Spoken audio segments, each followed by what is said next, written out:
জয়গুরু। আপনি দেখছেন রিটাইনি YouTube channel. আপনাকে স্বাগত, অভিনন্দন, শ্রদ্ধা, প্রণাম ও পবিত্র আনন্দিত জয়গুরু জানাই। আজকের নিবেদন যাচ্চা। লিখেছেন শ্রদ্ধেয় শ্রী চক্রপাণি দাস। আজকের নিবেদন যাচ্চা। যাচ্চা কথাটির মনে হয়, এটা আমার ব্যক্তিগত ধারণা, অর্থ হচ্ছে প্রার্থনা বা রিকোয়েস্ট। শুরু করছি আজকের নিবেদন যাচ্চা। পরম কারণিক বিশ্বপিতা যখন নরদেহে অবতীর্ণ হন, তখন তিনি সাধারণ মানুষের মতো রোগ, শোক, জরা, মৃত্যু সবকিছুই স্বীকার করিয়া তাদেরই একজন হইয়া থাকিলেও সব বিষয়ে তার বিশেষত্ব থাকে। তিনি ভাগবতী তনু লইয়া আসেন, তার রূপের তুলনা হয় না, তা নয়নাভিরাম, ভুবন ভুলানো। মানুষ কেন, জীবজন্তুও তার স্নেহবিগলিত রূপে, তার করুণ আখির চাহনিতে নির্ভয় হইয়া মুগ্ধ নেত্রে তার দিকে তাকাইয়া থাকে। প্রত্যক্ষদর্শী বহু ভক্ত মুখে শুনিয়াছি, শেষে ঠাকুর অনুকূলচন্দ্র যখন কীর্তনে মাতিয়া উঠিতেন, তখন গরু, কুকুর প্রভৃতি জীবজন্তু সামনের পা তুলিয়া হাম্বা হাম্বা প্রভৃতি রব করিয়া কীর্তনে যোগদান করিত। কাক, শালিক প্রভৃতি পাখিরাও চারিদিকে মাটিতে পড়িয়া কলরব করিয়া নৃত্য করিত। এমনকি গাছের ডালও কি আকর্ষণে শিহরিয়া উঠিয়া নিচের দিকে নামিয়া পড়িত। তাহা যে কি স্বর্গীয় বর্ণনাতীত অপরূপ দৃশ্য, তাহা কল্পনারও অতীত। আমাদের মধ্যে যাহাদের শেষে ঠাকুরকে দর্শন করিবার সৌভাগ্য লাভ হইয়াছিল, তাহারাই সেই অপরূপ রূপ, সেই করুণামাখা স্নিগ্ধ চাহনি, সেই প্রাণ কাড়া স্নেহভরা সম্বোধন, তুই আইছিস, জীবনে ভুলিতে পারিবেন না। তার ব্রাহ্মী জীবনে সুসভ্য মানব সমাজের চুল চেরা বিচারের আইনের বালাই ছিল না। তিনি সকলকে পিতার মতো স্নেহ করিতেন এবং সেই স্নেহ ছিল স্বতঃস্ফূর্ত। সেখানে কোনো রকম বুদ্ধি করা কৃত্রিমতা ছিল না। তার বিচারও ছিল পিতার বিচার। কাহারও জীবনের জঘন্য ইতিহাস তাহার অন্তরে ঘৃণার উদ্রেক না করিয়া সহানুভূতি, বেদনা এবং সেই ব্যক্তিকে পাপ মুক্ত করিবার জন্য ব্যাকুলতা জাগ্রত করিত। ছলে বলে কৌশলে কেমন করিয়া তাহার মঙ্গল সাধন করা যায়, সেই চিন্তাতেই বিভোর হইয়া তিনি তাহার দৈবী প্রেমের সুধাবর্ষণ করিয়া সেই ব্যক্তির পাষাণ হৃদয় কোমল করত। তাহার প্রবৃত্তির অন্ধকার দূর করিয়া সেখানে প্রেমের আলো জ্বালাইতে তাহার চেষ্টার বিরাম থাকিত না। কেননা তিনি পিতা, আপন সন্তানকে ঘৃণা করিতে পারেন না। এমনও দেখা গিয়েছে যে চোরের বিরুদ্ধে নালিশ করিতে গিয়া অভিযোগকারীকে সেই চোরের অনেক অভাব নিজের তহবিল হইতে অথবা ভিক্ষা করিয়া পূরণ করিতে হইয়াছে। তাহার প্রেম, ভক্তি, জ্ঞান প্রভৃতি আধ্যাত্মিক দান ছাড়াও সাধারণ টাকা পয়সা ও গয়না কাপড় প্রভৃতি প্রয়োজনীয় দ্রব্যাদির দানেরও অন্ত ছিল না। কিন্তু তার জন্য তাহার কোনো রকম শ্লাঘাবোধ ছিল না। ঠাকুরের এই রকম অজস্র দানের কথায় অভিভূত হইয়া পশ্চিমবঙ্গের একজন মন্ত্রী বলিয়াছিলেন, এগুলির পাবলিসিটি করা দরকার। তাহা শুনিয়া ঠাকুর আশ্চর্য হইয়া তাহাকে বলিয়াছিলেন, ইহার আবার পাবলিসিটি কিসের? আপনি আপনার ছেলে পেলেকে জামা কাপড় দেন না? তিনি বলিলেন, দিই তো। ঠাকুর কহিলেন, তাহার জন্য কি আপনি প্রচার করেন? তিনি বুঝিলেন যে ঠাকুরের মানুষের জন্য করা আপন বোধ হইতে উদ্বুদ্ধ। তিনি যাহা করেন প্রাণের টানেই করেন, তাহাতে কোনো স্বার্থের গন্ধও থাকে না। তাই তাহা পাবলিসিটির বিষয় হইলে তিনি ব্যথিতই হইতেন। মহাকবি কালিদাস তাই গাইয়াছেন, মহতের অন্তর জ্ঞানে মৌনং ক্ষমাসক্তৌ ত্যাগে শ্লাঘা বিপর্যয়, গুণে সমুজ্জ্বল হইয়া থাকে। আবার তিনি যেমন অকাতরে দান করিতেন, তেমনি চাহিতেও কুণ্ঠাবোধ করিতেন না। তিনি টাকা পয়সা স্পর্শ করিতেন না, কিংবা নিজের জন্য কাহারো নিকট কিচ্ছু চাইতেন না। কিন্তু মানুষের কল্যাণের জন্য তার চাওয়ার অন্তর ছিল না। তার ভক্ত ও শিষ্যদের কাছেই তিনি চাইতেন, এবং যাহারই কাছে চাইতেন তিনি মনে করিতেন যে তিনি কত ভাগ্যবান, ঠাকুর তাহার কাছে চেয়েছেন। তাই ঠাকুরের চাওয়াকে ভক্তগণ আশীর্বাদ বলিতেন, কেননা সকলেরই অন্তরের বোধ ছিল যে তিনি মঙ্গলময়। এই চাওয়ার মাধ্যমে যে ব্যক্তির কাছে চাইতেন তাহার মহৎ কল্যাণ করিবেন। হয়তো তাহার রোগ, শোক, মৃত্যু, অর্থহানি ইত্যাদি নিবারিত হইবে যদি সেই চাওয়া মতো অকাতরে আনন্দ চিত্তে চাওয়া জিনিসটা ঠাকুরকে দেওয়া হয়। কেউ কেউ মনে মনে প্রার্থনা করিতেন ঠাকুর যেন তাহার কাছে কিছু চান। এরকম ঠাকুরকে দেওয়ার আকুতি অনেকের অন্তরে জাগিত। আবার কেউ কেউ স্বপ্নও দেখিত এবং এখনো দেখে ঠাকুর তাহার কাছে টাকা পয়সা, কাপড় বা কোনো ভোগের দ্রব্য চাহিয়াছেন, এবং সেই স্বপ্নের চাওয়াও নিষ্ঠা সহকারে বাস্তবভাবে ঠাকুরকে দিয়া ধন্য হইতেন, এবং ঠাকুরও ঠাকুরের হইয়া বরদাকে সেইরূপ অর্ঘ্য গ্রহণ করিতে হয়। আবার কেহ কেহ স্বকাজে মানত করিতেন এবং এখনো করেন। যাহাই হোক, ঠাকুর যাহার কাছে যাহা চাইতেন তাহা সেই ব্যক্তির দিতে কোনো অসুবিধা হইত না। কেমন করিয়া যেন জোগাড় হইয়া যাইত। তিনি কখনো ধার করিতেন না বা ধার দিতেন না। কাহারও প্রয়োজন যখন দেখিতেন তাহার নিজ প্রয়োজন বোধে পূরণ করিয়া দিতেন। কেহ চাহিলে প্রায় কথা দিতেন না, হাতে থাকিলে তৎক্ষণাৎ দিয়া দিতেন।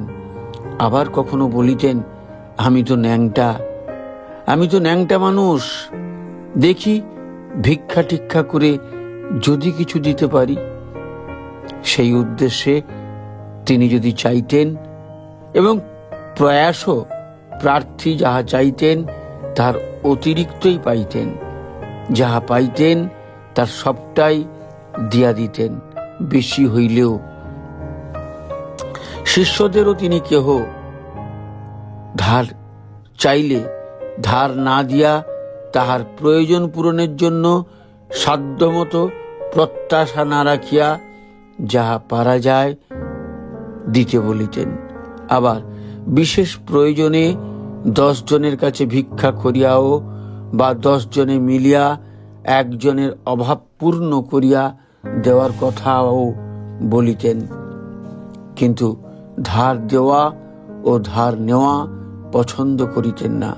অবশ্য তাঁর সেই উপদেশ হামলেট নাটকের সাংসারিক অভিজ্ঞতার অভিজ্ঞ পলোনিয়াসের পুত্রের প্রতি উপদেশ, worldly wise, never a borrower nor a lender be for lending often loss itself and friend, and borrowing dulls the aids of good husbandry. মাত্র নহে, তার কথা হইল সকলেই পরম পিতার সন্তান ও ভাই ভাই। একজনের বিশেষ প্রয়োজন, তাহা পূর্ণ করা চাই। সেখানে কোনো চুলচেরা বিচার, ঋণ কর্যের প্রশ্ন আসিতে পারে না। একজনের বিপদ সকলেরই বিপদ, যেমন করিয়া হোক তাহা হইতে মুক্ত হওয়া চাই। তার কাছে প্রার্থী হইয়া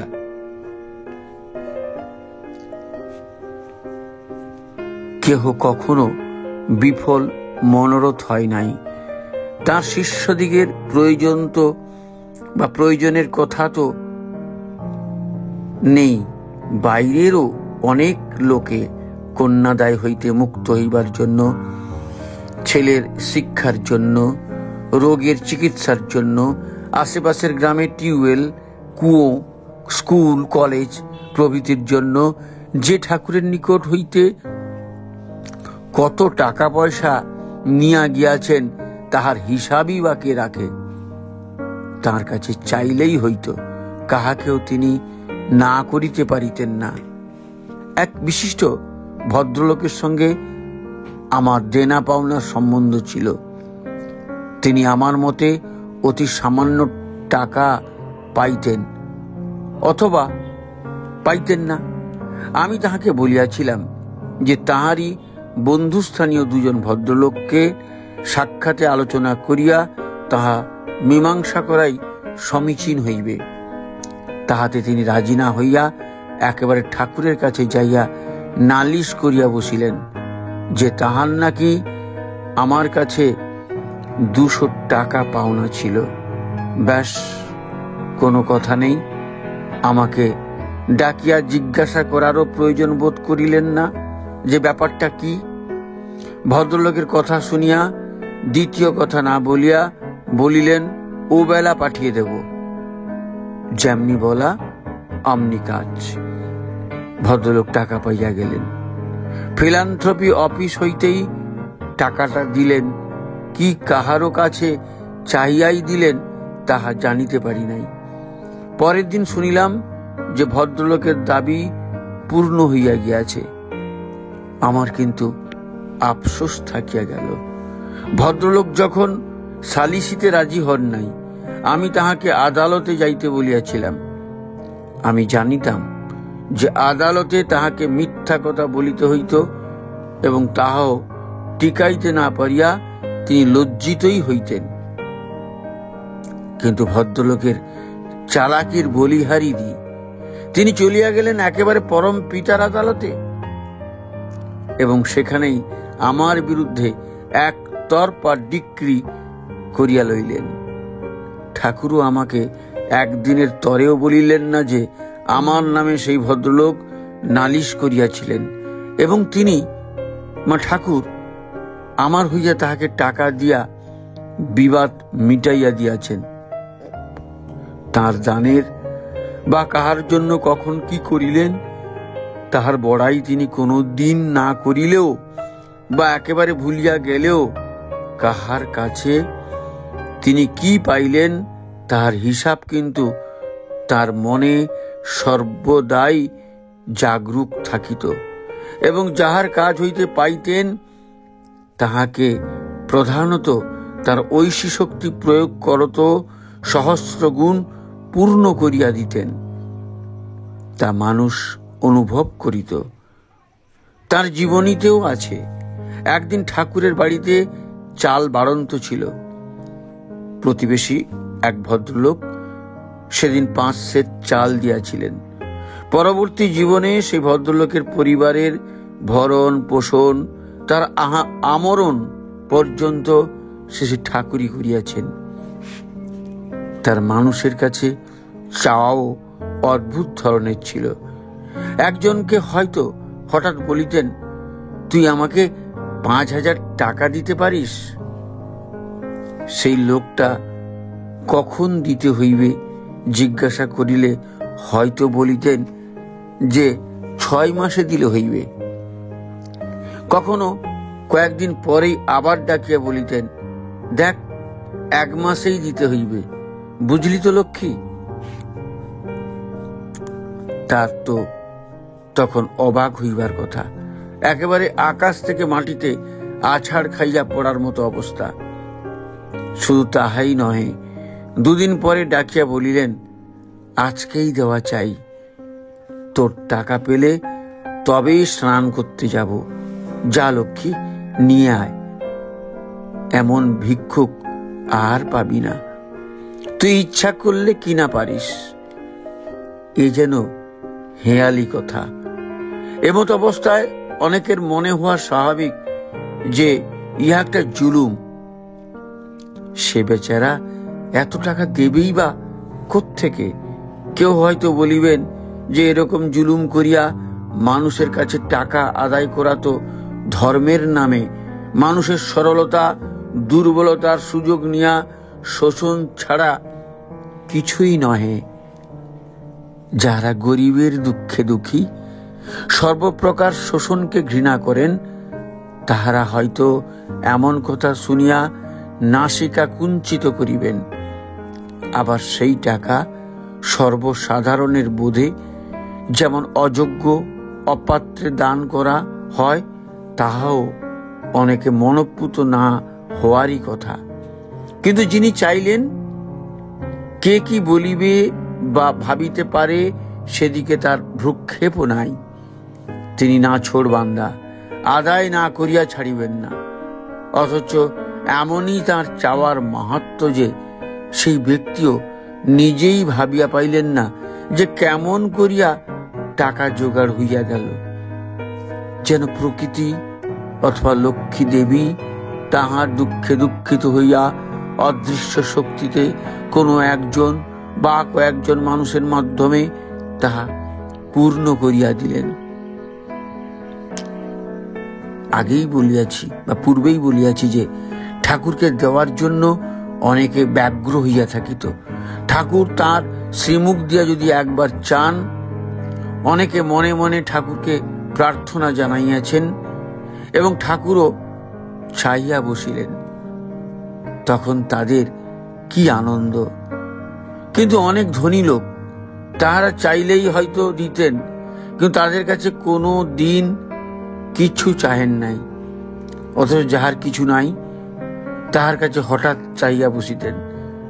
তৎপরে দেখা যাইত যে সেই ব্যক্তি অর্জন ক্ষমতা অনেক বাড়িয়া গিয়াছে এবং যে পরমুখাপেক্ষী ছিল সেই আরো 10 জনের বিপদে আপদে সাহায্য করিবার শক্তি অর্জন করিয়াছে। এমনই করিয়া কয়েকজনের কাছে যে এক দিন চাহিতেন, দেখা মাত্রই সে লোকটা হয়তো প্রণাম করিতে সময় পায় নাই, এমনই চাহিলেন 100 টাকা নিয়ে আয়।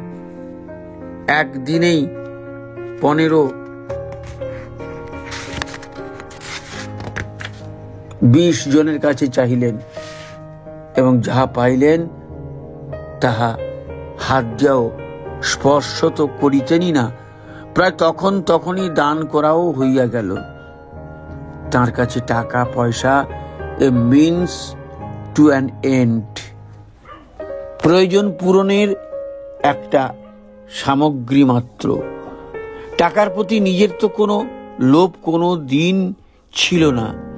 তার শিষ্যগণেরও যাতে না থাকে তাহাই তিনি বাঞ্ছা করিতেন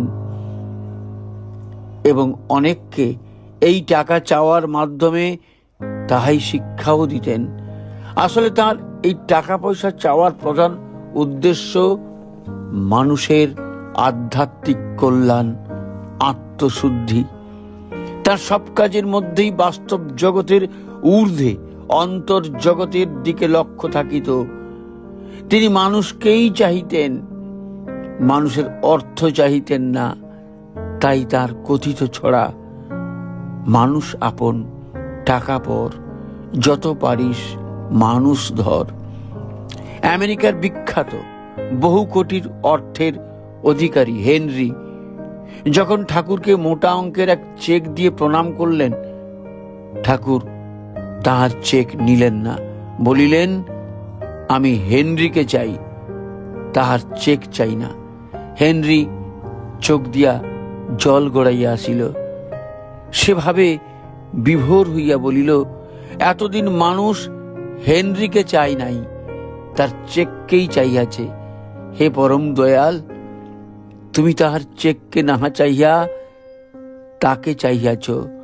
তোমাকে কোটি কোটি প্রণাম।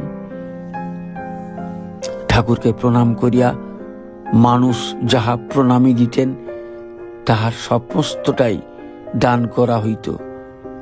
তাহা একজন বিশ্বাসী ভক্তের কাছে গচ্ছিত থাকিত।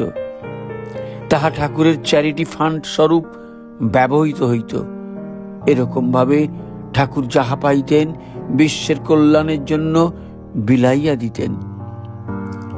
তাই আমরা যদি বিচার করিয়া দেখি যে আমাদের বুঝিবার শক্তি বা কতটুকু, বিচার বুদ্ধি বা কতটুকু, তা হইলে সংশয় দূর হইতে পারে। তার দৈবী চলনের সঙ্গে পরিচিত হইয়া অভিজ্ঞতা অর্জন করিতে হয়। তিনি যাহাই করুন, তিনি মঙ্গলময়।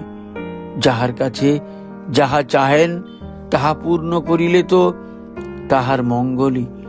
এমনকি যাহারা তাহাকে যোগান দেয়, তাহাদেরও এবং আরো অনেকের মঙ্গল সেই চাওয়ার মধ্যে নিহিত থাকে। যীশু খ্রিস্ট মেরি ম্যাকডোলিনের বাড়িতে গিয়াছেন। মেরি আহ্লাদে আটখানা হইয়া তার আতুল চরণ দুখানি উত্তম রূপে ধৌত করিয়া নিজের চুল দিয়া তা মুছাইয়া দিলেন। তৎপরে তাহার পা দুখানি কোলে তুলিয়া লইয়া বহু মূল্যবান আতর পায়ে মালিশ করিতে লাগিলেন। তাহা দেখিয়া শিষ্যদের মধ্যে একজন বলিয়া উঠিলেন যে সেরকম সেবার কোনো মানে হয় না। সেই আতরের যা দাম, তাহা দিয়া অনেক গরিবকে পেট ভরিয়া খাওয়ানো যাইত। তাহা না করিয়া পায়ে দামি আতর মালিশ করাতে কাহারও কোনো মঙ্গল সাধন হইল না, শুধু শুধু কতকগুলি অর্থের অপব্যবহার হইল মাত্র। ইহা শুনিয়া যীশু খ্রিস্ট লোকটাকে বলিলেন, দেখ, গরিব সব সময় তোমাদের মাঝখানে থাকিবে, সব সময় তাদের সেবা করিতে পারিবে, কিন্তু আমাকে তোমরা সব সময় পাইবে না। Ye shall have the poor in your midst always, but me ye shall not get always. পরম পুরুষের সেবার, তার প্রতি ভক্তির, তার আদেশ পালনের যে কি মাহাত্ম্য, তাহা সংসার পক্ষে নিমজ্জিত অর্থই যাহাদের লক্ষ্য, তাহাদের বোধগম্য হইবে না। তাহার জন্য চাই আধ্যাত্মিক দৃষ্টি, কারণের দিকে লক্ষ্য। যাহা বলিতেছিলাম, ঠাকুর যাহাকে যা দিবার আদেশ বা আশীর্বাদ করিতেন, সেই ব্যক্তির যদি তাহা বা তার আদেশ পালনের জন্য একান্ত ইচ্ছা থাকিত, তাহলে তা যত বড় দায়িত্বই হোক না কেন, তা কেমন করিয়া পূর্ণ হইত, তা সেই ব্যক্তিরও কল্পনার অতীত। তার অত্যদ্ভুত লীলা যাহারাই দেখিয়াছেন, তাহারাই সশ্রদ্ধ কৃতজ্ঞতাপূর্ণ হৃদয়ে তার বলিহারি দিয়াছেন এবং নিজেকে ভাগ্যবান বলিয়া মনে করিয়াছেন। কত পুণ্যের ফলে যে পুরুষোত্তমের দর্শন পাইবার, তার অদ্ভুত লীলার বাস্তব অভিজ্ঞতা লাভ করিবার ভাগ্য হয়, তাহা বলা যায় না। আবার যাহারা তার লীলা সহচর হইবার সুযোগ লাভ করেন, তাহারা অতীব ভাগ্যবান। সেই আধ্যাত্মিক রাজ্যের এক ঝলকের অভিজ্ঞতা মানুষের জীবনে সমস্ত পাওয়াকে ম্লান করিয়া দেয়, জীবন পরিপূর্ণ করিয়া দেয়।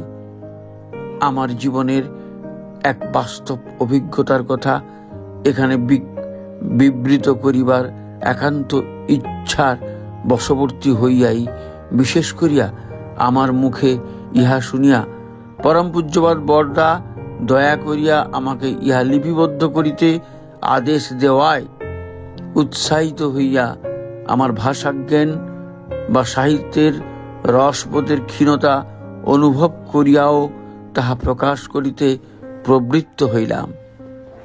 আশা করি পণ্ডিত এবং সাধকগণ আমার দোষ ত্রুটি মার্জনা করিয়া এই নিবেদনটি বা বিষয়বস্তুটি অনুধাবন করিবার চেষ্টা করিবেন। যে সময়ের কথা বলিতেছি তাহার প্রায় 1 বৎসর পূর্বে, খুব সম্ভব 1943 সালের মে কি জুন মাস হইবে, আসামের স্বনামধন্য ঈশ্বর রোহিণী কুমার চৌধুরী আমাকে সঙ্গে করিয়া পাবনা আশ্রমে গিয়া শ্রী ঠাকুরকে দর্শন করত সৎ নামে দীক্ষিত হন। তাহার ঋত্বিক প্রাক্তন জয়েন্ট সেক্রেটারি শ্রী চুনিলাল রায় চৌধুরী শ্রী ঠাকুর কর্তৃক আদিষ্ট হইয়া তাহাকে দীক্ষা দেন। 1944 সালের জুন কি জুলাই মাসে আমি হিমায়তপুরে শ্রী ঠাকুরের আশ্রমে গিয়া কিছুদিন ছিলাম।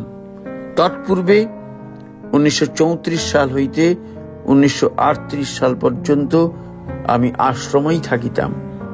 একদিন সকালবেলা শ্রী ঠাকুরের নিকট বসিয়া আছি, হঠাৎ ঠাকুর কি ভাবিয়া আমাকে বলিলেন, এই চক্রপাণি, তুই আমাকে 20 জোড়া এনডি এনে দিতে পারিস? আমিও ঠাকুরের সান্নিধ্যে খোশ মেজাজে বসিয়া আছি, তখন আর হিসাব নিকাশের ধার কে ধারে, বলিয়া ফেলিলাম, আপনার যখন আদেশ হয়েছে তখন নিশ্চয়ই পারব। কোথায় টাকা পাইব, কেমন করিয়া তাহা জোগাড় করিব, সেসব কিছু চিন্তা তাহার পরেও আমার মনে আসিল না। মাত্র পারিব এই ভাবটাই আমার মনে নেশার মতো একটা আনন্দের আবেশের সৃষ্টি করিল। ঠাকুর তৎপরে আমার দিকে চাইয়া একটু মুচকি হাসিয়া পরক্ষণেই অন্য কথায় চলিয়া গেলেন। বৈকালে আবার ঠাকুরের কাছে গেলাম। তখন কয়েকজন মুসলমান গ্রামের মাতব্বর ঠাকুরের কাছে বসিয়াছিলেন। আমি যাওয়ার পূর্বে তাহাদের সঙ্গে এনডি বিষয়ে কোন রকম কথা হয়েছিল কিনা জানি না। অবশ্য তাহাদের মধ্যে অনেকে পরে আমার সংগৃহীত এনডি ঠাকুরের নিকট হইতে উপহার পাইয়াছিলেন। আমি গিয়া প্রণাম করিয়া মাটিতে বসিতে ঠাকুর আমার দিকে একবার চাইয়া পরে মাতব্বর দিকে চাইয়া বলিলেন, এই শালার আমার রাজত্ব, আমু পাগল ও করলাম, তুই আমাকে 20 জোড়া এনডি আইনে দিবা পারিস? ও পাগল কিছু না ভেবেই বলল, আপনি যখন বলছেন পারবই, সে নিশ্চয়ই কোথা না কোথা থেকে নিয়ে আসবেই। তখন আমার চিন্তা হইল, তাই তো, কোত্থেকে জোগাড় করা যায়? তখন আসামের দীক্ষিতের সংখ্যা মুষ্টিমেয় বলিলেই অত্যুক্তি হয় না। আবার দিতে পারে এরকম লোকের সংখ্যা আরো কম। অসমিয়া ভাষাভাষীদের মধ্যে তখনও শতখানেক লোকও দীক্ষিত হইয়াছে কিনা সন্দেহ। বাঙালিদের মধ্যেও আসাম ভ্যালিতে তখনও 1000 খানেকের বেশি সৎসঙ্গী ছিল কিনা সন্দেহ। অবশ্য সুরমা ভ্যালিতে, বিশেষ করে শ্রীহট্ট জেলায় এখন বাংলাদেশে কয়েক সহস্র লোক দীক্ষিত ছিল। ঋত্বিকদের মধ্যে আসামে আমি প্রথম, তৎপরে শ্রদ্ধেয় সতীশচন্দ্র চৌধুরী পাঞ্জাপাইয়া, নওগাঁও এবং শিবসাগর জেলায় কিছু কাজ করিয়াছেন মাত্র। তৎপরে শ্রদ্ধেয় বিনয় দা এবং তৎপরে রমন দা পাঞ্জাপাইয়া শ্রীহট্ট জেলায় কয়েক সহস্র লোককে দীক্ষা দিয়াছেন। নেপালি সম্প্রদায়ের মধ্যে তেজপুর জেলায় কিছু সংখ্যক অবস্থাপন্ন লোক দীক্ষিত হইয়াছিলেন এবং তাহারা সকল কাজেই বেশ উৎসাহী ছিলেন। এমন সময় নেপাল হইতে এক পণ্ডিত আসিয়া নেপালি সমাজে মিটিং করিয়া পুরুষোত্তম বন্দনার মধ্যে বুদ্ধ, যিশু, মোহাম্মদ রূপায়িতম প্রভৃতি দেখাইয়া সৎসঙ্গ যে ম্লেচ্ছ ধর্ম ছাড়া কিছুই নহে তাহা বুঝাইয়া দিয়া যাহারা দীক্ষিত হইয়াছিলেন তাহাদের মস্তক মুন্ডন করিয়া প্রায়শ্চিত্ত করাইয়া তাহাদিগকে শুদ্ধ করত সমাজে তুলিয়াছেন। এমত অবস্থায় তখন নেপালি সম্প্রদায়ের মধ্যে এদিকে সেদিকে দু একজন ছাড়া দীক্ষিত লোক ছিল না বলিলেও হয়। তখন হইতে এখনো দরং জেলায় নেপালি সৎসঙ্গীর সংখ্যা কম, যদিও অন্যান্য স্থানে বিশেষ করিয়া চতুর্ভুজদার অক্লান্ত পরিশ্রম ও সুদক্ষ যাজনে, বিশেষত শিলং প্রভৃতি স্থানে নেপালি সম্প্রদায়ের মধ্যে সৎসঙ্গীর সংখ্যা বেশি। তাই সেই সময় কাহার কাছে ভিক্ষা করিয়া টাকা সংগ্রহ করিব তাহা মাথায় না আসাই স্বাভাবিক। শশী ঠাকুরের কথা শুনিয়া আমার দারুণ চিন্তা হইল। তাই তো, কথা তো দেওয়া হইয়াছে, এখন উপায় কি হইবে? এত টাকা জোগাড় করা তো সহজ ব্যাপার নয় ইত্যাদি চিন্তা তখন আমার মস্তিষ্কে তোলপাড় করিতেছে। তখনকার দিনে ঠাকুরকে দেওয়ার উপযুক্ত 20 জোড়া এন্ডির দাম অন্তত পক্ষে 3000 টাকা। অথচ আমি নিঃস্ব, পৈতৃক সম্পত্তি হইতে বঞ্চিত, দরিদ্র। আজ খাই তো কাল কি খাইব তাহার সংস্থান নাই। বঙ্কিমচন্দ্রের কলমাকান্তের ভাষায় পেশা কি বলিয়া জিজ্ঞাসা করিলে ঠিক ভিক্ষা না বলিয়া ব্রাহ্মণ ভোজনের নিমন্ত্রণ গ্রহণ বলিতে হয়। যদিও আমি জাতিতে ব্রাহ্মণ নই, তবে আজকাল ডেমোক্রেসি যুগে ব্রহ্ম জানাতি ইতি ব্রাহ্মণ এই সংজ্ঞায় দেখিয়া চালাইয়া নেওয়া যায়। এমত অবস্থায় 3000 টাকার কথা ভাবাই যায় না। ঠাকুর আমার অন্তরের ভাব লক্ষ্য করিয়াই নাকি সঙ্গে সঙ্গেই বলিয়া উঠিলেন, তুই কি ভাবছিস? শালার যার টাকা আছে তার ভাবনা, তোর টাকাও নেই, ভাবনাও নেই। ব্যাস, এক নিঃশ্বাসেই আমার ভাবনা তো উড়াইয়া দিলেন। কিন্তু আমার অন্তরে তাহাতে ভাবনা বাড়িল বই কমিল না। আরো কিছুদিন আশ্রমে থাকার ইচ্ছে ছিল, কিন্তু তখনই সংকল্প করিলাম যে পরের দিনই আসাম মেলে রওনা হইয়া যাইব এবং রাত্রেই ঠাকুরের অনুমতি লইলাম। সেই মতো পরের দিন যথাসময় ঠাকুর প্রণাম করিয়া তাহার কাছে বিদায় লইয়া আসামে রওনা হইলাম। বিদায় নেবার সময় ঠাকুর আমার দিকে চাহিয়া স্নেহের হাসি হাসিয়া, এন্ডি যেন শীঘ্র জোগাড় হয়, আবার শরীরের দিকে লক্ষ্য রাখবি, বুঝলি তো, বলিয়া বিদায় দিলেন। রোহিণী কুমার চৌধুরীর দীক্ষার কিছুকাল পূর্বে, খুব সম্ভব 1942 সালের সেপ্টেম্বর কি অক্টোবর মাসে রবীন্দ্রনাথ রায় সৎ নামে দীক্ষা গ্রহণ করিয়াছিলেন। রবীন অভয়াপুরী টাউনের উপকণ্ঠস্থিত ধর্মপুর গ্রাম নিবাসী ছিল। এবং তখন অভয়াপুরী হাই স্কুলের শিক্ষকতা করিত। আমি প্রথম বঙ্গাইগাঁও হইয়া রবীনের কাছেই গেলাম। রবীনের বৃদ্ধ পিতৃদেব গোবিন্দানন্দ রায় অতি সৎলোক ছিলেন, কিন্তু তখন তিনি অজীর্ণ রোগে ভুগিতেছিলেন। তাই রবীন বৃদ্ধ পিতামাতার সেবার জন্য এবং ছোট ভাই বোনগুলিকে মানুষ করিবার জন্য কলেজে পড়া ছাড়িয়া দিয়া সামান্য বেতনে চাকরিতে ঢুকিয়াছেন। তাহার পক্ষে বড় রকম সাহায্য করা তো দূরের কথা, কোন রকম সাহায্য করাও সম্ভব ছিল না। তবুও কষ্টে সৃষ্টে 5 টাকা জোগাড় করিয়া আমার হাতে তুলিয়া দিয়া প্রণাম করিল। আমি তাহার তখনকার অবস্থায় ইহাকে শ্রেষ্ঠ ভিক্ষা জ্ঞানে অতি সন্তুষ্ট চিত্তে গ্রহণ করত অতি সত্বর বিদায় লইয়া বঙ্গাইগাঁও হইয়া গৌহাটি রওনা হইলাম। গৌহাটিতে গেলে আমি ঈশ্বর রোহিণী চৌধুরী বাড়িতে থাকিতাম। দীক্ষা নেওয়ার সময় হইতেই তিনি আমাকে কনিষ্ঠ ভ্রাতার মতোই স্নেহ করিতেন এবং তাহার বাড়িটা আমার আপন বাড়ির মতোই ছিল। আমি যখন তাহার ভরলুমুখের বাড়িতে যাই তখন তিনি পশ্চিম দিকের গেটের সম্মুখে বারান্দায় দাঁড়াইয়া একজন ভদ্রলোকের সঙ্গে কথা বলিতেছিলেন। আমাকে দেখিয়াই তিনি বলিয়া উঠিলেন, তোমার চক্রপাণি নাম সার্থক।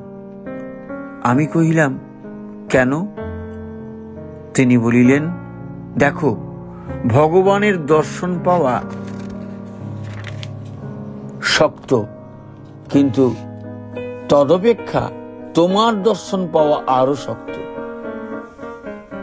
আমি ইয়ার তাৎপর্য কিছু না বুঝিয়াই বলিলাম, সে কি রকম?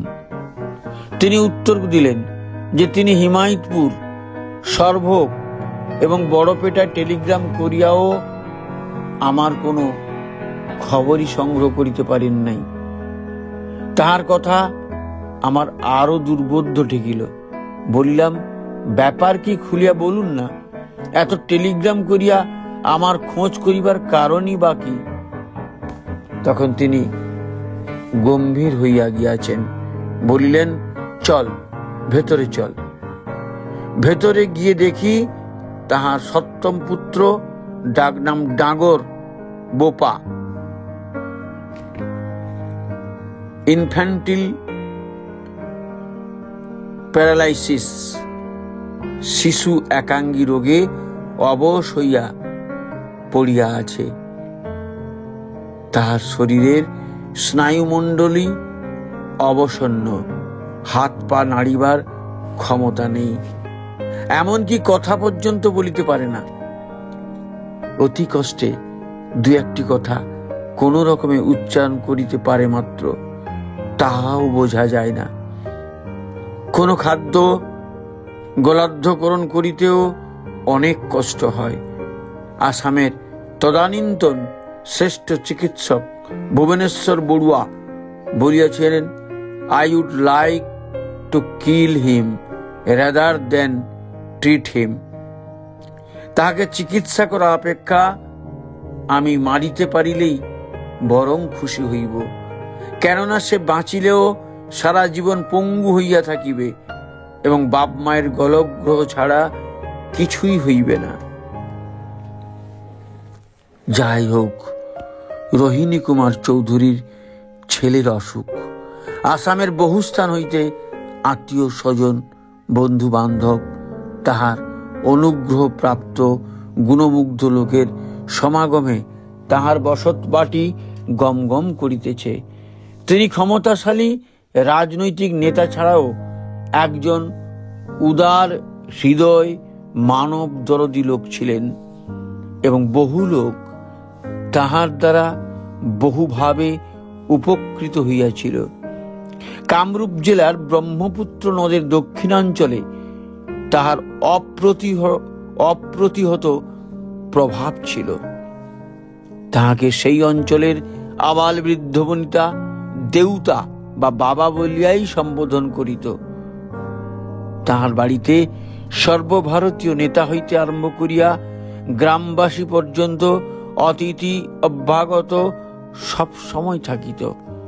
কে কোথায় গৌহাটিতে কোনো কার্যোপলক্ষে আসিয়া কতদিন ধরিয়া তাহার বাড়িতে খাইয়া দাইয়া আছে তাহার কোনো হিসাব নাই। হয়তো ঈশ্বর চৌধুরীর সঙ্গে দেখাও হয় নাই, কেননা বাড়িতে থাকিলেও তিনি সর্বদা নানা কাজে সমাগত লোকজন দ্বারা পরিবেষ্টিত থাকিতেন। তাই তাহার পুত্রের মরণাপন্ন অসুখের সংবাদে বহু লোক সমাগম হওয়া অতি স্বাভাবিক কথা। বাটিস্থ লোক সকলেই শোকে অভিভূত, সকলেই নিশ্চিত মৃত্যুর অপেক্ষা করিয়া চোখের জলে ভাসিতেছে। কে কাহার খোঁজ রাখে? এদিকে আমিও অভ্যাগতদের অনেকের সঙ্গে পরিচিত, এমনকি অনেকের সঙ্গে আমার বন্ধুত্ব গড়িয়া উঠিয়াছে। তাই স্বভাবত আমার উপর, বিশেষ করিয়া বন্ধু বান্ধব আত্মীয় স্বজনের খাওয়া দাওয়া দেখাশোনা করার, তাদের সঙ্গে আলাপ আলোচনা ইত্যাদির ভার পড়িল। আমি 14 দিন পর্যন্ত একদম বিশ্রাম পাই নাই, রাত্রেও এক পলক ঘুমিতে পারি নাই। তাহার অন্যান্য ছেলেরা এবং আত্মীয় স্বজনের যুবক ছেলেরা রাত্রে রোগীর শুশ্রূষার ডিউটির ভার নিয়েছে। তাদের সকলের আমার উপর অগাধ বিশ্বাস। আমাকে একজন সাধু সন্ন্যাসী বলিয়াই মনে করে, তাই কিছু একটা হলেই আমার কাছে দৌড়াইয়া আসে। কি করা যায় উপদেশের জন্য? অপরপক্ষে রোগীরও অবস্থা সংকটজনক, মুহূর্তেই কি হয় বলা যায় না। তাই আমি তাদের অনুরোধ উপেক্ষা করিতে পারি না। এমনকি মাঝে মাঝে আমি প্রাকৃতিক চিকিৎসা করিয়াও সংকটপূর্ণ মুহূর্ত উতরাইয়া দিয়াছি। তাই এই 14 দিনের মধ্যে আমি এক রাত্রিও এক দণ্ডের তরেও নিদ্রাকর্ষণ করিতে পারি নাই। 14 দিন পরে রোগীর মৃত্যু হইল। সকলেই শোকে ব্যাকুল, কিন্তু শ্রদ্ধেয় চৌধুরী ঠাকুরের নাম করিয়া এই দারুণ শোকেও ভাঙ্গিয়া পড়েন নাই। এই কয়দিনে সময় পাইলেই আমাকে লইয়া ঠাকুর ঘরে বসিয়া নাম ধ্যান, ঠাকুরের আলাপ আলোচনায় ব্যাপৃত থাকিতেন। রোগীর মৃত্যুর পর আমাকে বলিলেন, ভাই, ঠাকুরই তোমাকে আমার কাছে এই দুঃসহ ব্যথা লাঘব করিবার জন্য পাঠাইয়াছেন। ঠাকুরের নাম না পাইলে আর এই দুঃসময় তুমি আমার কাছে না থাকিলে আমার অবস্থা যে কি হইত, আমি যে কি অকুলে পড়িতাম তাহা ভাবিতেও পারি না। তাহার এই চরম দুঃখের সময় তাহাকে ছাড়িয়া অন্যত্র যাওয়া আমার যেমন জরুরি কাজ থাকুক না কেন তাহা একেবারে অসম্ভব ছিল। এরকম একজন দরদি ঠাকুরের ভক্তকে ছাড়িয়া যাইতে প্রাণও চাহিত না। তাহার অন্তর ছিল অতি মহৎ। দীক্ষা নেওয়া অবধি তিনি ঠাকুরের কাজে কখনো পরাঙ্মুখ হইতেন না। পরবর্তীকালে তিনি দিল্লিতে থাকাকালীন বিশেষ করিয়া তাহার সাহায্যেই কেন্দ্রীয় মন্ত্রী, পার্লামেন্টের স্পিকার প্রভৃতিকে ঠাকুরের জন্ম মহোৎসবে অংশগ্রহণ করিতে আনা সম্ভবপর হইয়াছিল। আমি কিংবা কোনো বিশিষ্ট ঋত্বিক আসিলেই অবিনাশ ভট্টাচার্য বহুবার তাঁর গৌহাটি এবং শিলংয়ের বাড়িতে থাকিতেন, সৎসঙ্গের অধিবেশন দিতেন এবং এক একটি অধিবেশনে 300-400 টাকার কম খরচ হইত না। ঠাকুরের জন্মোৎসবের জন্য যখনই অর্ঘ্যের জন্য তাহার কাছে গিয়াছি, তিনি কখনো 500 টাকা, কম অর্ঘ্য দিতেন না বা দেন নাই। দীক্ষা নেওয়ার দিন ধরিয়া একদিনও ইষ্টভীতি না করিয়া তিনি জলগ্রহণ করিতেন না।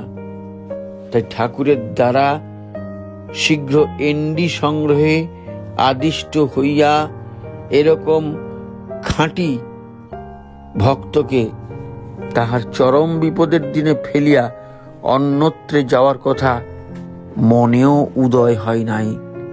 কিন্তু যখন ছেলের মৃত্যুর পর সান্ত্বনা দেওয়া ছাড়া কিছুই করণীয় রহিল না, 2-3 দিন পরেই এন্ডির টাকা সংগ্রহের কথাই আমার মনে প্রধান হইয়া উঠিল। কোন রকমে আরো 2 দিন থাকিয়া আমি তার কাছে বিদায় চাইলাম। তিনি যেন হঠাৎ স্বপ্নস্থিতের মতো আকাশ হইতে পড়িলেন। বলিলেন, বলো কি হে, তুমিও এই সময় আমাকে ছাড়িয়া যাইতে চাও? আমি তখন তাহাকে ঠাকুরের আদেশ পাওয়া হইতে তখন পর্যন্ত যাহা যা ঘটিয়াছিল তৎসমুদয় বিব্রত করিলাম, এবং যখন সময় যে চলিয়া যাইতেছে 70 টাকা সংগ্রহ করা যে অতীব জরুরি কর্তব্য তাহা তাহাকে বুঝাইয়া বলিলাম। তাহা শুনিয়া তিনি বলিলেন, এন্ডি কি দিয়া কিনিবে? তোমার টাকা আছে? আমি উত্তর দিলাম, আমাকে আর কেন লজ্জা দেন, আমার যে কিছুই নাই, আপনি তো জানেন। তাহলে উপায়? তিনি সহানুভূতির সহিত বলিলেন, তাহলে তো ভিক্ষা ছাড়া তোমার কোনো উপায় দেখি না। প্রত্যুত্তরে আমি কহিলাম, ঠিক তাই, ভিক্ষাই আমার একমাত্র সম্বল। তিনি আবার কহিলেন, ভিক্ষা কার কাছে করিবে? আমাদের কাছেই তো। আমি উত্তর দিলাম, নিশ্চয়ই আপনাদের কাছেই। ঠাকুরকে যাহারা আশ্রয় করিয়াছেন প্রধানত তাহাদের কাছেই আমাকে যাইতে হইবে। তাই বলিয়া বাইরের কাহার কাছে যদি কিছু পাওয়া যায় সশ্রদ্ধ চিত্তে দিলে তাহাও গ্রহণ করিব। সকলেই পরম পিতার সন্তান। আমার কথা তিনি অতিশয় সন্তুষ্ট হইলেন। বলিলেন, তবে এখানেই থাকো, দেখি আমি কি দিতে পারি। তোমার কাছে চাওয়া মানে তো আমাদের কাছেই চাওয়া। ইহাতে আমি খুবই আশ্বস্ত হইলাম। তিনি দানে সিদ্ধহস্ত, হয়তো আবার 2-4 জোড়া এন্ডির দাম দিয়ে দেবেন। বৌনিটা ভালোই হইবে।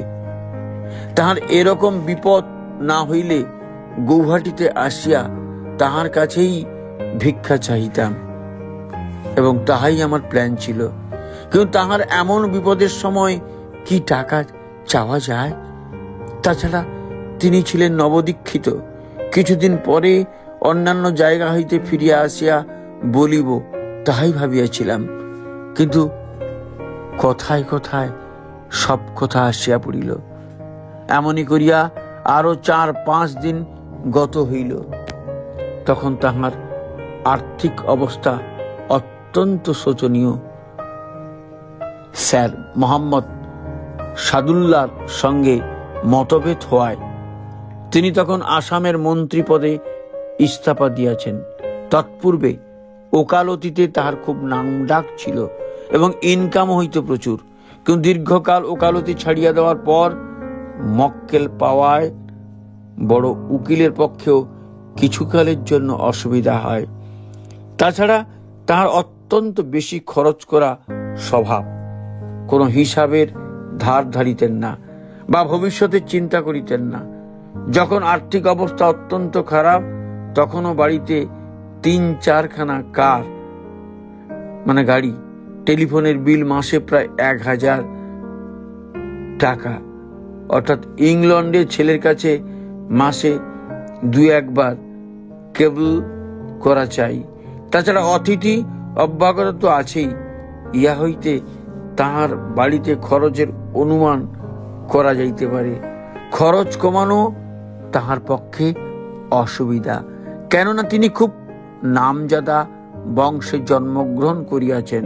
তাহার পিতাও উচ্চপদস্থ কর্মচারী, তখনকার দিনে সাব ডিভিশনাল অফিসার ও নামজাদা লোক ছিলেন, এবং তিনি আসামের স্বনামধন্য নেতা তরুণ রাম ফুকনের দক্ষিণ হস্ত স্বরূপ ছিলেন, এবং তাহার সঙ্গে থাকার জন্য দেশবন্ধু শিয়ার দাস, মতিলাল নেহেরু, মোহাম্মদ আলী জিন্না, রাষ্ট্রপতি রাজেন্দ্র প্রসাদ, জওহরলাল নেহেরু, বল্লভভাই প্যাটেল, নেতাজি সুভাষচন্দ্র বোস, শরৎচন্দ্র বোস, ডক্টর বিধানচন্দ্র রায়, গোবিন্দ বল্লভ পন্থ প্রমুখের সঙ্গে ঘনিষ্ঠভাবে মিশিবার সুযোগ পাইয়াছিলেন, এবং প্রথম তিনজন তাহার তুলনায় বয়সে বড় ছিলেন। যদিও তাহারা চৌধুরীকে খুব স্নেহের চক্ষে দেখিতেন, এবং পরের কয়জন তাহার বন্ধু ছিলেন, এবং কেহ কেহ তার অতিথিও হইয়াছিলেন। তিনি বলিতেন, টাকা খরচ না করিলে আসিবে কেমন করিয়া? ভ্যাকুমি যদি না থাকে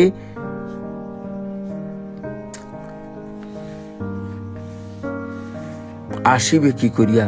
আবার বলিতেন, যার ধার নেই সে আবার কিসের ভদ্রলোক? তার তো বাজারে ক্রেডিটই নেই। এরকম উদ্ভট তার যুক্তি ছিল, কিন্তু ছেলেবেলা হইতে তাহার ভগবানে অগাধ বিশ্বাস ছিল। তিনি আমাকে বহুবার বলিয়াছেন যে একখানা ধুতির প্রয়োজন হইলে তিনি বালকে যেমন বাবার কাছে আবদার করে বলে তেমনি করিয়া ভগবানের কাছে প্রার্থনা জানাইতেন। বাস্তবিক তিনি একজন সর্বভারতীয় নেতা হইয়াও অন্তরে অতিশয় নিরহংকার ছিলেন। তিনি বলিতেন, আমি ভিক্ষুককে খুব শ্রদ্ধা করি, কেননা সে ভিক্ষা চাইতে পারে, আমি পারি না, অতএব সে আমা হইতে শ্রেষ্ঠ। 5-6 দিন পরে তিনি আমাকে বলিলেন, দেখি আজ ঠাকুরের দয়ায় কি পাই। একজন পুরাতন মক্কেল একটি কেস নিয়ে আসিবার সংবাদ পাঠাইয়াছিল। সেই মক্কেল আসিয়া তাহার 500 টাকা ডেলি ফি সবটা না দিয়া 350 টাকা দিলেন। তাহা লইয়া বৈকালে তিনি আমাকে সঙ্গে করিয়া একটি মারোয়ারি ফার্মে 200 টাকা জমা দিয়া 800 টাকার উপর বাকি করিয়া 7 জোড়া ভালো এন্ডি ক্রয় করিলেন, এবং আমাকে তাহা দিয়া এবং তৎসঙ্গে পাবনা যাতায়াতের খরচ দিয়া সেই দিনই সন্ধ্যায় গাড়িতে আমাকে তুলিয়া দিলেন। বিদায় দেওয়ার সময় বলিলেন যেন আসামে ফিরিয়া আবার সোজা তাহার কাছেই আসি। আশ্রমে পৌঁছিয়া ঠাকুরকে প্রণাম করিয়া 7 জোড়া এন্ডি নিবেদন করিলাম। এন্ডি দেখিয়া ঠাকুর খুব খুশি, বলিলেন, এর মধ্যেই 7 জোড়া জোগাড় করেছিস। বাহ, কি সুন্দর এন্ডি, যা বড় বউয়ের কাছে দিয়ে আয়। আমি বড় মার কাছে এন্ডি দিলাম। বড় মাও তাহা দেখিয়া বেশ খুশি হইলেন। বড় মার কাছে এন্ডি দিয়া ফিরিয়া ঠাকুরের কাছে আসিয়া সব কথা বিব্রত করিলাম। ঠাকুর চৌধুরীর ছেলের মৃত্যু সংবাদে অত্যন্ত ব্যথিত হইলেন। তার চোখ দুটি ছলছল করিয়া উঠিল। মনে বড়ই দুঃখ হইল। না বলিয়াও পারা যায় না, আবার বলিলেও তাকে ব্যথা দেওয়া হয়। যাই হোক, আবার পরের দিন রওনা হইয়া আসামের মেল ধরিয়া তৎপর দিন গৌহাটি পৌঁছাইয়া চৌধুরীর বাড়িতে গেলাম। তিনি আমাকে আবার অপেক্ষা করিতে বলিলেন। সপ্তাহখানিক পরে আবার 7 জোড়া এন্ডি এবং যাতায়াতের খরচ দিয়া আমাকে আশ্রমে পাঠাইয়া আবার ফিরিয়া তাহার কাছেই আসিতে নির্দেশ দিলেন। সেই 7 জোড়া দিয়াও ফিরিয়া আসিলে তিনি আবার আমাকে থাকিতে বলিলেন। দিন 10 মধ্যে আবার 7 জোড়া কিনিয়া আমাকে বলিলেন, চল আমিও ঠাকুরের দর্শন করিয়া আসি। আমার মনও কিছুদিন হইতে ঠাকুর দর্শনের জন্য ছটফট করিতেছে। তোমার তো 6 জোড়া হইলে আদেশ পূর্ণ হইবে, আমিও 1 জোড়া দিয়া প্রণাম করিব। তৎপরে আমরা দুজনে রওনা হইয়া যথা সময়ে আশ্রমে পৌঁছাইয়া ঠাকুরকে এন্ডি দিয়া প্রণাম করিলাম। ঠাকুর চৌধুরীর পুত্র বিয়োগের আলোচনায় খুবই ব্যথিত হইয়া পড়িলেন। তার চোখ ছলছল হইল। কিছুক্ষণ মৌন থাকিয়া ঠাকুর সস্নেহে তাহাকে সান্ত্বনা দিতে লাগিলেন। তাহার শোকের ব্যথা ঠাকুরের সান্ত্বনা বাক্যে অনেকখানি রাঘব হইল। তৎপরে তিনি চৌধুরী বলিলেন, যা হইবার তো হয়েই গেল, কিন্তু বর্তমানে আমি দারুণ আর্থিক সমস্যায় বিব্রত হইয়াছি।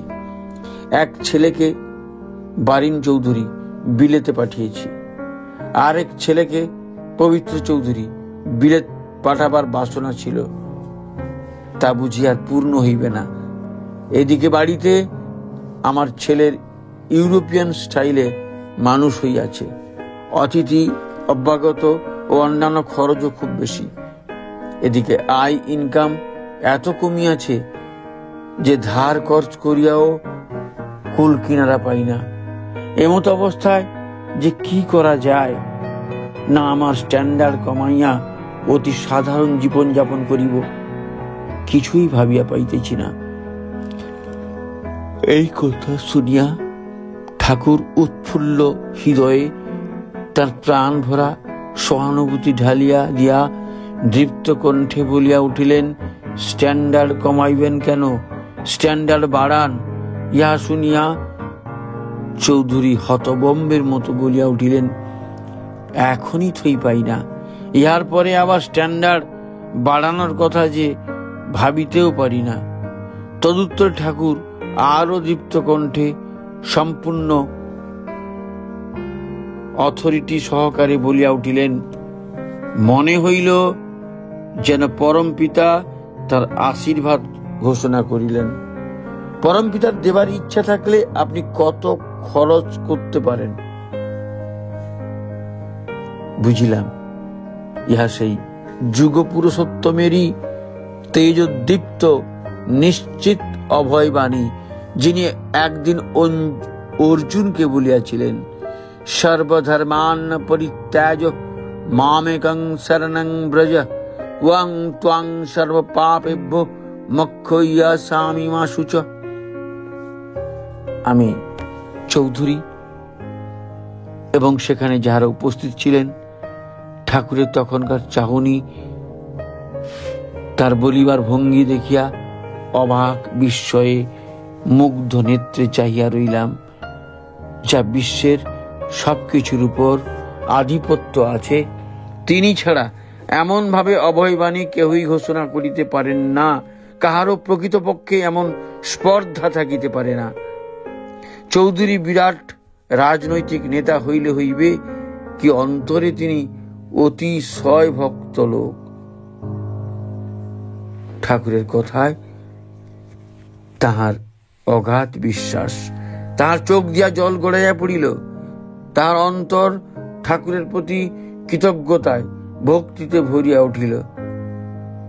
বিশ্বকবির ভাষায় বলিতে গেলে তাহার তখনকার মনের ভাব, যত দান করেছ গ্রহণ, তত ঋণী করেছ আমায়। ইহার পরই দেখিলাম যে চৌধুরীর আয় এবং সম্মান প্রতিপত্তি অতি সত্বর পূর্ব হইতে অনেক বেশি বাড়িয়া গেল। তিনি যেখানেই যান জয় জয় ময় ময়, টাকার জন্য আর কখনো তাহাকে চিন্তাগ্রস্ত হইতে হয় নাই। এমনকি তার ছেলেদের আর্থিক অবস্থা খুব ভালো হইল, তা অব্যাহত গতিতে এমনকি উত্তরোত্তর বৃদ্ধির দিকেই চলিতেছে। তবে চৌধুরী যাহা আয় হয় তাহাই খরচ করার, এমনকি আরো বেশি খরচ করার প্রবৃত্তির মৃত্যুর দিন পর্যন্ত ছিল। তার ইনকাম আসামের মতো জায়গায় মাসে 30-35 হাজারের কম ছিল না। পরবর্তীকালে তিনি দিল্লিতে পার্লামেন্টের মেম্বার থাকাকালীন সুপ্রিম কোর্টে রাজা মহারাজাদিগের একটি কেস 1,00,000-2 লাখ এমনকি 5-7 লাখ টাকার কন্ট্রাক্ট করিয়াও হাতে লইয়াছিলেন এবং কয়েকটি কেসে নগদ বেশ কিছু টাকা পাইয়াছিলেন। কিন্তু শেষে তাহার হঠাৎ মৃত্যু হয়, কেসগুলি শেষ হইল না। তার এই অভাবনীয় অবস্থার পরিবর্তনে শ্রীকৃষ্ণ সম্বন্ধে ভাগবতের একটি ঘটনা মনে পড়ে। এক ফলওয়ালি নাকি বালক কৃষ্ণকে একটি ফল খাইতে দিয়াছিলেন। বাড়িতে গিয়া দেখে যে তাহার ফলের ডালি মণিমাণিক্যে ভরিয়া গিয়াছে। সমস্ত কথা চিন্তা করিয়া আমার ইহাই মনে হইল যে রোহিণী কুমার চৌধুরীর ভক্তিও পরীক্ষা করা এবং তাহাতে উত্তীর্ণ হইলে তাহাকে আশীর্বাদ দিয়া অর্থ কষ্ট হইতে তাহাকে চিরতরে পরিত্রাণ করাই শ্রী ঠাকুরের এই এন্ডি যাওয়ার গুপ্ত রহস্য। যদিও পরম পিতার লীলা বুঝিবার সাধ্য আমাদের মতো ক্ষুদ্র মানবের নেই। দীক্ষা নেওয়ার কিছুকাল পরেই পুত্র বিয়োগ হইলে 90% জনেই ভক্তি ছুটিয়া যায়। তাহার ভক্তি এত বড় শোকেও এতটুকু শিথিল হইল না, বরং বাড়িল। অর্থ কষ্টে পড়িলেও মানুষের ভক্তি টলমল হয় এবং অনেককে ঠাকুরকে দেওয়ার প্রবৃত্তি তিরোহিত হয়। কিন্তু নিদারুণ অর্থ কষ্টেও যখন তাহার ধার করিবার জায়গা নেই, এমত অবস্থায় তখনও ঠাকুরের এন্ডি যাওয়ার ব্যাপারে আমাকে একেবারে অব্যাহতি দিয়া সমস্ত দায়িত্ব একা বহন করিবার সংকল্প নেওয়া কম কথা নয়। নিদারুণ অর্থ কষ্ট, দুর্বহ শোক সব যা ঠাকুর তাহাকে পরীক্ষা করিলেন এবং সব বহন করিবার বা সব পরীক্ষাতেই তিনি উত্তীর্ণ হইলেন। তাই তাহাকে ঠাকুর প্রাণ খুলিয়া আশীর্বাদ দিলেন। তাই আমার মনে হইল সবই তাঁর লীলা। এ ব্যাপারে আমি ঠাকুরের আদেশ মাথায় লইয়া চেষ্টা করিয়াছি মাত্র, কিন্তু প্রকৃতপক্ষে আমাকে কিছুই করিতে হয় নাই, সব তিনিই করিয়াছিলেন। আমাকে শুধু উপলক্ষ নিমিত্ত মাত্র করিয়া রাখিয়াছিলেন। তাই বারবার আমার কাছে গীতায় ভগবানের সেই উদাত্ত বাণী মরেই ময়ীবতে নিহতা পূর্বমেব নিমিত্ত মাত্রং ভব সব্যসচীন মনে পড়িল। সৎসঙ্গের ভক্ত কবি রামপ্রসাদের অনুভূতির নিংড়ানো সেই গানের তাৎপর্য বুঝিতে পারিলাম। সকলই তোমারই ইচ্ছা, ইচ্ছাময়ী তারা তুমি, তোমার কর্ম তুমি করো মা, লোকে বলে খরি আমি। ইহা যে কত সত্য, কত গভীর জ্ঞান হইতে নিহিত আছে ভাবিলে অন্তর আনন্দে ভরিয়া ওঠে। ভাবিলাম তার তো সকলই দীক্ষা এবং তারা তো সকলই তাঁরই লীলা। রাবণের সীতাহরণ, সীতার জন্য তার বিলাপ, নিজের প্রতি ধিক্কার, সীতার অন্বেষণ, তৎপরে সেতুবন্ধন, রাবণের সঙ্গে বানরের ভালুকাদি লইয়া প্রচন্ড যুদ্ধ, লক্ষণের শক্তিশীল, রামের সেই মর্ম ভেদি আর্তনাদ করিয়া বিলাপ। রামের কাছে সবই লীলা, অভিনয় মাত্র। রাবণ, কুম্ভকর্ণ যে তাঁরই দাঁড়ি, জয় বিজয় সবই তার চেতনায় জাগ্রত ছিল। প্রক্রিয়া ছাড়া কিছুই নহে। অন্যের কাছে আশ্চর্য ঘটনা, কিন্তু ভক্তের কর্তব্য হইল বাস্তবতাকে স্বীকার করিয়া লইয়া, তাকে আনতি করিয়া বা রাখিয়া তার অনুসরণ, তার সেবা করা। তিনি যেটুক জানান তাহা লইয়া সরল অন্তরে তাহাকে লক্ষ্য করিয়া চলা। যিনি বিশ্বের পিতা, তার আবার ভিক্ষা করিবার কি প্রয়োজন? তিনি ইচ্ছা করিবা মাত্র বিশ্বের ঐশ্বর্য ভাণ্ডার তার সেবা করিতে বাধা। যিনি লক্ষ্মীপতি, তার আবার অভাব কিসের? জীবনের কল্যাণের জন্য, জীবোদ্ধারের জন্যই তার বিচিত্র লীলা, তার জন্যই তার মর্তধামে আগমন। অন্তরে ভক্তির প্রতিষ্ঠাই হইল, প্রবৃত্তি কমল বা প্রবৃত্তির কবল হইতে মানুষের উদ্ধারে, তাহার উন্নয়নের প্রকৃত পথ। ভক্তিহীন জীবন গাছ পাথরের মতো নির্বোধ। তাই উপনিষদ পিতৃদেব ভব, মাতৃদেব ভব, আচার্য দেব ভব ইত্যাদি কথায় প্রথমত এবং প্রধানত ভক্তির শিক্ষা দিয়েছে।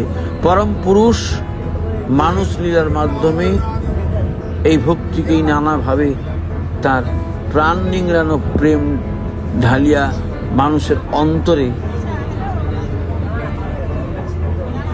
প্রতিষ্ঠা করেন, আত্মশুদ্ধি করেন, আত্মতত্ত্বের বোধ জাগ্রত করেন। তাই শঙ্করদেবের প্রধান শিষ্য ভক্ত কবি রামদেব গাইয়াছিলেন বা গাইয়াছেন, পরম দুর্বোধ আত্মতত্ত্ব লীলা অবতার ধরা তোমার চরিত্র সুধা সিন্ধু।